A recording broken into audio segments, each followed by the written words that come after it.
না এখানে রব আছে না নাই? আল্লাহ পাক বললেন যে রবের পরিচয় দিয়ে আমার কাছে চিনো। আমি আল্লাহ ডাইরেক্ট বলি না যে আল্লাহ দিয়া চিনো, রবের পরিচয় নাও আর আমাকে চিনো। আমি কেমন রব, আমার রবকে চিনতে হলে কোরআন বুঝতে হবে, হাদিস বুঝতে হবে।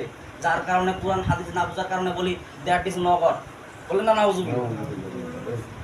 বড় বড় ডিগ্রিধারী ডিগ্রি অর্জন করে আর বলে কি কোরআন হাদিস না থাকার কারণে বলতেছে দ্যাট ইজ নট আল্লাহ। আল্লাহ তাআলা বলতে কিছু নাই বলেছে, নাউজুবিল্লাহ। আল্লাহ তাআলা বলতে কিছু নাই। আল্লাহ তাআলা তাহলে মানুষ কেমন করে বলে কথা এমনি এমনি হয়েছে, বাদর থেকে তৈরি হয়েছে। এই যে 24 সালে আসলো না, 2024 সালের শুরুতেই শেষের দিকে বলতেছে যে একটা বই ছাপাইছে যে মানুষ বলে বানরের তৈরি বলে, নাউজুবিল্লাহ মিন যালিক, বানর থেকে বলে তৈরি হয়েছে। আল্লাহ পাক বলেন মানুষ কিসের থেকে তৈরি হয়েছে? আল্লাহ পাক এটা বলতেছেন খলাকাল ইনসানা মিন আলাক। আল্লাহু আকবার। আমি মানুষকে সৃষ্টি করেছি জমাট রক্ত হইতে বলি সুবহানাল্লাহ। তার পরিচয় আল্লাহ পাক দিচ্ছেন খলাকাল ইনসানা মিন আলাক। আমি আল্লাহ তাআলা মানুষকে সৃষ্টি করেছি জমাট রক্ত হইতে। আর এই বান্দরের বাচ্চা বান্দর বলতেছে যে বান্দর থেকে বলে মানুষ তৈরি হয়েছে, নাউজুবিল্লাহ। যারা কোরআন হাদিস বিশ্বাস করে, যারা মুসলমানিত্ব দাবি করে, তারা কখনো বলতে পারে না যে বানর থেকে মানুষ তৈরি হয়েছে। বড় বড় পণ্ডিতধারী ডিগ্রি অর্জনধারী আজকে বলতেছে বানর থেকে মানুষ তৈরি হয়েছে। কেন? কি স্বীকৃত ওরা, কি শিক্ষা অর্জন করেছে? কিসের তুমি ডক্টর অর্জন করেছো? তুমি মানুষের পরিচয় জানো না, কিভাবে মানুষকে তৈরি করা হয়েছে? হ্যাঁ, তুমি কিসের ডক্টর অর্জন করেছো, ডিগ্রিধারী অর্জন করেছো? তোমার বাপ মারা গেলে তুমি জানাজা পড়াই দিতে পারো না, তুমি কিসের সন্তান হয়েছো? তুমি কিসের ডিগ্রি অর্জন করেছো?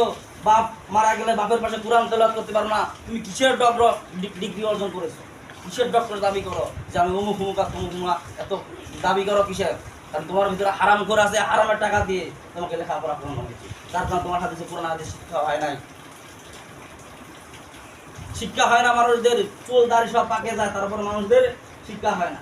কথা চুল দাড়ি পাকি যেতে কি হয়েছে? পলক দিয়ে হানে কালা করে ফেলাম, মানে যুবক বলেন না নাউজুবিল্লাহ। যাদের চুল দাড়ি পাকা হওয়ার পর সত্ত্বেও যারা কলব ব্যবহার করে, মানে আল্লাহ তাআলাকে বুঝাচ্ছে আল্লাহ আপনি তো বোকা আছেন নিল, বলছে কেমন করে? বলছে যাতে আমার সাদা যাচ্ছে আমি তো কলব মারে অনেক আল্লাহ বানাই ফেলাম। মানে আল্লাহ তাআলাকে ধোকা দেয় এরকম বান্দা আছে না নাই? মালিক ফেরেশতা বলবে একে বিদায় দিয়ে আরাম আছে।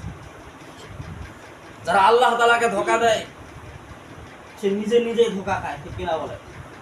আল্লাহ তাআলার ধোকা দিলে কি না দিলে কি, নামাজ পড়লে কি না পড়লে কি, আপনি যদি নামাজ পড়েন আল্লাহ তাআলা চারেন না লাভ নেই। আর আপনি যদি নামাজে না পড়েন আল্লাহ তাআলার কোনো লস নাই? আল্লাহ তাআলার লস আছে নাকি? পড়লে কি না পড়লে কি, লাভ লস তো আপনার ভিতরে। আজকে শুক্রবার জুমার দিন নামাজ পড়তে এসেছেন, অথচ জুমার নামাজ ফরজ ছিল, ওয়াক্তিয়া নামাজ কি আপনার ফরজ ছিল না? ফজরের নামাজ কি আপনার ফরজ ছিল না? জোহরের নামাজ কি ছিল না? আমার মনে হয় আপনার ছিল না, যার কারণে আপনি নামাজ পড়তে আসেন। আর ইসলাম কোন দিকে চলে গেছে? দুঃখ লাগে, হায়রে মুসলমান আজকে ইসলাম কোন দিকে চলে গেছে? মুসলমানদের দায়িত্ব হলো যে মূর্তি পূজা যেন পাহারা দেয়, বলেন না নাউজুবিল্লাহ। সে মূর্তি পূজা ভাঙার পক্ষে বিষ্ণু নবীজি, তারপরে ইব্রাহিম আলাইহিস সালাম,